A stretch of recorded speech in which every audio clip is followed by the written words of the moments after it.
Hello students, मैं सीता गुप्ता आपको history के चैप्टर नंबर 1 ईंट, मनके तथा अस्थियां, इसका फर्स्ट पार्ट मैं आपको पढ़ा चुकी हूँ। अब आज हम लोग बच्चों सेकंड पार्ट देखेंगे, लेकिन उससे पहले थोड़ा सा हम नेक्स्ट जो हम पढ़ चुके हैं बिफोर में जो हम पढ़ चुके हैं उसको थोड़ा सा रिवाइज करेंगे।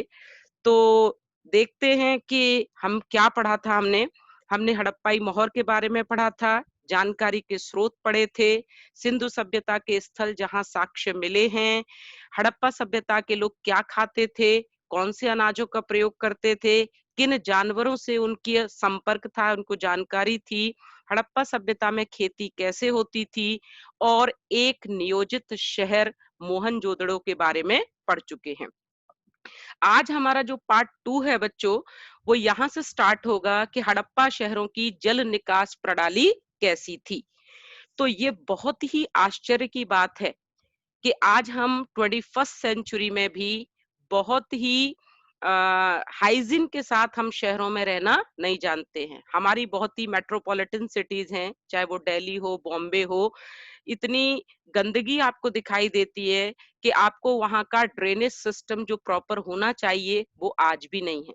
लेकिन आज से 4700 साल पहले भारत में जब ये हमारी हड़प्पा सभ्यता थी, तो उस समय लोग एक नियोजित ढंग से बनाई गई जल निकास प्रणाली से परिचित थे। उनकी जो सड़कें थी वो ग्रिड पद्धति से बनाई गई थी सड़कें, और वो आपस में समकोण पर काटती थी। यानी आप उनकी ये जो एक नाले का दृश्य देख रहे हैं, जो खुदाई में हमारे पुरातत्वविदों को मिला है कि इसमें देखिए पूरा एक इंसान खड़ा है, और ये ऐसे ढालदार बनाए गए हैं कि पानी कहीं भी रुके नहीं, और कभी-कभी सफाई के लिए इसमें जाकर के इसकी स्वच्छता का भी ध्यान रखा जाए। पहले नालियों के साथ गलियों को बनाया गया था। आप देख रहे हैं लेंस एक चित्र है वहां का, ये गलियां हैं, और गलियों पहले नाली बनती थी, फिर गलियां बनती थी, मकान बाद में बनाए जाते थे। उसके बाद ये घरों के ढांचे से मिले हैं, ये घरों का निर्माण बाद में होता था। घर की नालियों को सड़क की नालियों से जोड़ दिया जाता था।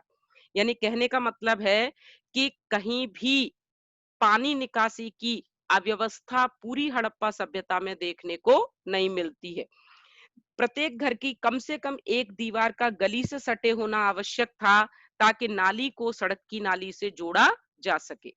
दूसरी बच्चों इनकी खास बात है कि हड़प्पा सभ्यता में नालियां इनकी ढकी हुई मिली हैं, कोई भी नालियां खुली हुई नहीं हैं।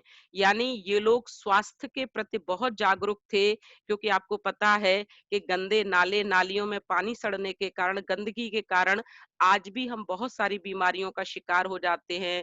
चिकनगुनिया है, डेंगू है, मलेरिया है। लेकिन हड़प्पा सभ्यता के लोग बढ़िया, उनका जो कहना चाहिए नगर पालिका का सिस्टम रहा होगा, जो नालियों के इतने सुनियोजित बनाने पर ध्यान देता होगा, तो हड़प्पा सभ्यता की जल निकास प्रणाली अपने आप में बहुत ही अनोखी है। अब देखते हैं मोहनजोदड़ो के घर, कि वहां पर जो उनकी गृह स्थापत्य थी, जो घर बनाने के सिस्टम थे, वो कैसे बनते थे।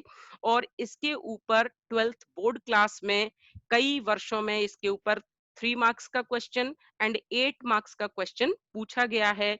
तो जो मैंने ये पॉइंट्स यहाँ पर लिखे हैं, इन पॉइंट्स को आपको डिटेल में वहां पर डिस्क्राइब करना होगा। तो सबसे पहले देखते हैं कि घर हमें मिले कहाँ हैं। जो डोमेस्टिक आर्किटेक्चर देखने को मिलती है उनकी, तो जो उनके घर हैं निचले शहर में, आपने पढ़ा था कि मोहनजोदड़ो 2 पार्ट में बटा, एक सिटाडेल का इलाका है और एक लोअर टाउन है। तो लोअर टाउन में आवासीय भवन यानी रेजिडेंशियल जो इलाके हैं, वो बिल्डिंग्स हैं, वो लोअर टाउन में मिली हैं। घर के अंदर आंगन, ये जो आपको दिख रहा है बच्चों यहाँ पर स्क्रीन पे आप देख सकते हैं कि घर के अंदर ये आंगन होता था, और आंगन के चारों ओर कमरे बनाए जाते थे। ये कमरे आपको दिखाई दे रहे हैं, कमरे बनाए जाते थे। घर में एकांतता का, यानी कहने का मतलब है कि किसी भी प्रकार का कोई डिस्टरबेंस ना हो, इस बात का विशेष ध्यान रखा जाता था। तो अगर आप ये एंटर करेंगे घर में, ये मान लीजिए ये एंट्रेंस गेट है, तो आप सीधे घर में यानी सीधे आंगन को नहीं देख सकते। घर के अंदर के भाग को आप सीधे नहीं देख सकते हैं, यानी घर के अंदर प्राइवेसी को बहुत महत्व दिया जाता था। निचली मंजिल में खिड़कियां नहीं होती थीं, ऊपर की मंजिल में खिड़कियां रही होंगी। मुख्य द्वार के अंदर का अवलोकन नहीं किया जा सकता, यानी मुख्य द्वार से अगर यहाँ कोई बंदा खड़ा है तो ये सीधे अंदर के कमरे या आंगन में क्या चल रहा है वो नहीं देख सकता, यानी उनकी प्राइवेसी का पूरा ख्याल था उनके डोमेस्टिक आर्किटेक्चर में। घर पक्के बने हुए थे ईंटों से, और उनके अंदर बाथरूम भी हुआ करते थे। हर घर में स्नानागार मिला है, जबकि आज बड़े दुख की बात है कि हमारे यहाँ अगर आप गांव देहात में जाएं, बल्कि शहरों में भी कहीं कहीं जो लोग लोअर इनकम वाले ग्रेड के हैं उनके घरों में बाथरूम अलग से नहीं होता।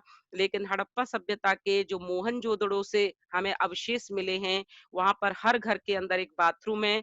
ऊपर की मंजिल में जाने के लिए सीढ़ियां मिली हैं। कई घरों में कुएं थे जो पानी की आपूर्ति करते होंगे, और मोहनजोदड़ो में खुदाई में लगभग 700 कुएं मिले हैं। इसका आप एक जो मैप है वो अपनी एनसीईआरटी बुक में भी देख सकते हैं। यानी कहने का मतलब है कि मोहनजोदड़ो की डोमेस्टिक आर्किटेक्चर बहुत ही शानदार थी, जो आज की आर्किटेक्चर से भी कहना चाहिए, जिन बातों का हम आज भी अपनी बिल्डिंग निर्माण में ध्यान नहीं रख पाते हैं, वो उन चीजों का ध्यान रखते थे। नेक्स्ट है हमारा बच्चों टॉपिक मोहनजोदड़ो की विशेष संरचना।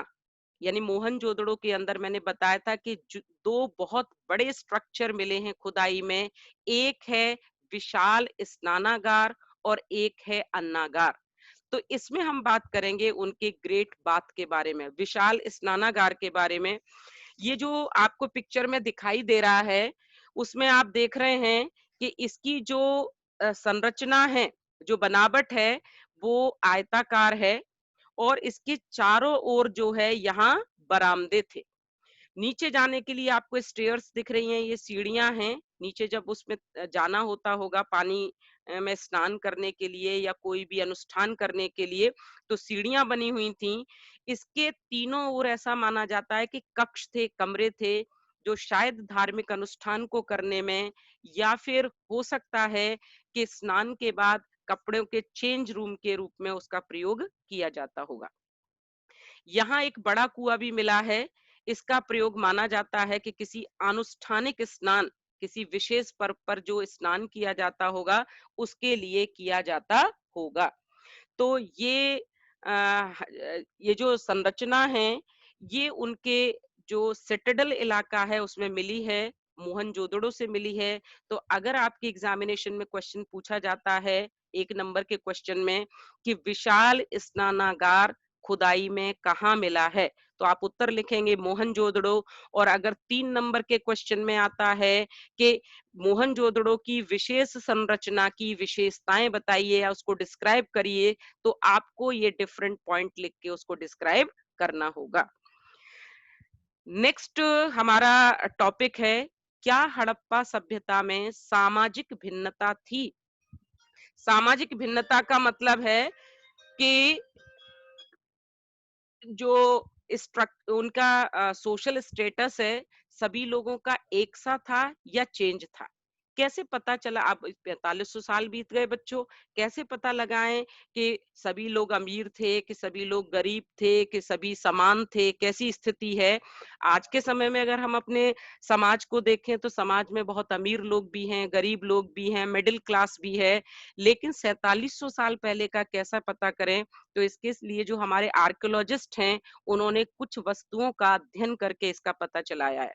तो सामाजिक भिन्नता का पता लगाने के लिए उन्होंने शवाधानों का अध्ययन किया है, कब्रों में मिले सामान की स्टडी की है, और जो उस समय लग्जूरियस आइटम मिले हैं, विलासिता की जो वस्तुएं मिली हैं, उनकी स्टडी से सामाजिक भिन्नता के बारे में जानने की कोशिश की है। शवाधान का मतलब है कि जो मरे हुए लोग होते थे, यानी मुर्दों को आज तो हम लोग जला देते हैं, उस समय कुछ दफनाने की प्रथा थी। तो ये जो मृतकों को जिस गर्त माने होता है गड्ढा जिसमें दफनाया जाता था, उनकी बनावट में हमें अंतर मिला है। तो शायद ये बनावट में अंतर उनकी सामाजिक भिन्नता की ओर संकेत करता है। कब्रों में से कुछ सामान भी मिला है, हालांकि ऐसा माना जाता है कि मिस्र की सभ्यता की तरह जैसे पिरामिडों में बहुत कीमती सामान साथ में रखा जाता था, वैसी परंपरा शायद हड़प्पा सभ्यता में नहीं थी।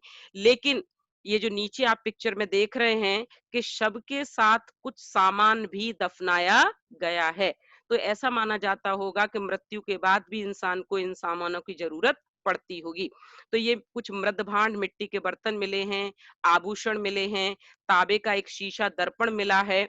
तो जैसा शव के साथ अगर कीमती सामान है तो माना गया कि उसका सोशल स्टेटस हाई रहा होगा, और अगर साधारण चीजें मिली हैं तो ऐसा माना गया कि शायद ये किसी आम इंसान की कब्र रही होगी। इसके अलावा इतिहासकारों ने कई जगह से उन्हें फेयंस के कुछ कीमती सामान मिले हैं, पात्र मिले हैं फेयंस के। ये फेयंस जो होती है बच्चों, थोड़ा सा जान लें आप, घिसी हुई रेत अथवा बालू तथा रंग और चिपचिपे पदार्थ के मिश्रण को पका करके बनाई जाती है।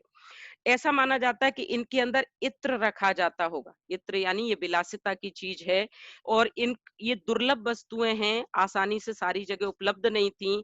तो यानी इन महंगी चीजों का प्रयोग समाज में जो हाई स्टेटस के लोग होंगे, अमीर लोग होंगे, वो करते होंगे।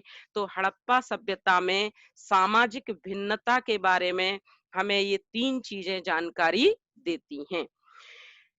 अगला टॉपिक है हमारा हड़प्पा सभ्यता में शिल्प उत्पादन, कि उनके यहाँ कौन-कौन सी ऐसी चीजें थीं जिनका प्रोडक्शन किया जाता था। तो कुछ क्राफ्ट प्रोडक्शन के बारे में, कुछ केंद्रों के बारे में पता चलता है। इनका मुख्य जो क्राफ्ट प्रोडक्शन का केंद्र है, ये बच्चों मैप में भी भरने के लिए आएगा, बोर्ड में आ सकता है, चंदूदड़ो। ये जगह है चंदूदड़ो। शिल्प कार्य में ये लोग कौन कौन से क्राफ्ट के काम करते थे, जैसे आज के जमाने में हमारे यहाँ कपड़ा बुनाई का काम होता है, या लोग डलिया बनाते हैं, या कोई दूसरे हाथ की कारीगरी से काम करते हैं। तो कुछ ऐसे शिल्प उत्पादन हड़प्पा सभ्यता में भी किए जाते थे, जिसमें आप देख रहे हैं मनके बनाना, शंख की कटाई करना, धातु कर्म करना, धातु से चीजें बनाना, बांट बनाना और मोहरों का निर्माण करना। मोहरें तो उनकी बेजोड़ हैं। आपको पता है कि जो हमें उस समय के इतिहास की जानकारी का सबसे बड़ा स्रोत है। अब जो मनके, मनके मतलब बीड्स, ये जो रखे हुए हैं बच्चों आपको दिख रहे हैं, ये बीड्स डिफरेंट टाइप के बीड्स हैं जिसको मनके कहते हैं, हमारे चैप्टर का नाम भी है ये। मन के निर्माण में प्रयोग होने वाले कौन कौन से पदार्थ थे, किन वस्तुओं से इनका निर्माण किया जाता था। कार्निलियर जेस्पर है, या स्फटिक देख रहे हैं, क्वार्ट्ज है, सेल खड़ी है, ये व्हाइट कलर का स्टोन होता है, एक तरह से बहुत मुलायम, तांबा है, कांसा है, सोना, शंख, फेयंस और पकी हुई मिट्टी। ये डिफरेंट मटेरियल से मनकों का निर्माण किया जाता था। अब इनकी टेक्निक क्या थी जिससे ये बनाते थे, क्या प्रोसेस था इनका। तो ऐसा कहते हैं कि इनको बनाने के लिए शिल्प उत्पादन में जो मन का सबसे इंपॉर्टेंट चीज है इनकी, सांचे में पहले उनको ढालते थे, कोई सांचे होते होंगे उनके पास, फिर आग में उनको पकाया जाता था, फिर शल्क निकालना, यानी उनको छील छील करके, उनको घिस करके, उनको जैसी शेप देनी थी वैसी शेप दी जाती थी।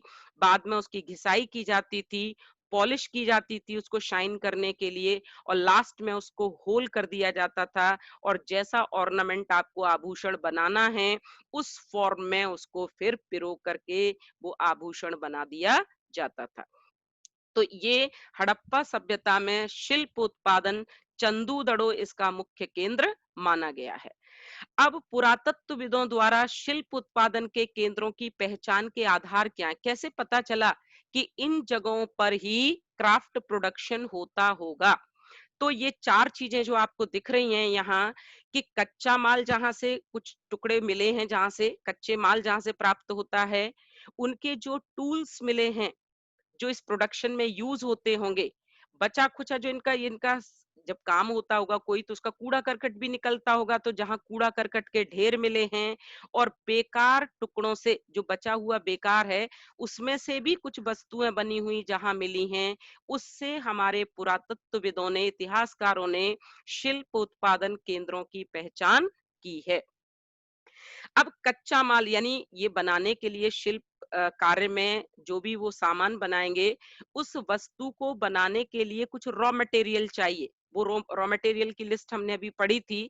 उस रॉ मटेरियल को प्राप्त करने के लिए वो किन मार्गों का प्रयोग करते थे, यानी कहाँ से मंगाते थे?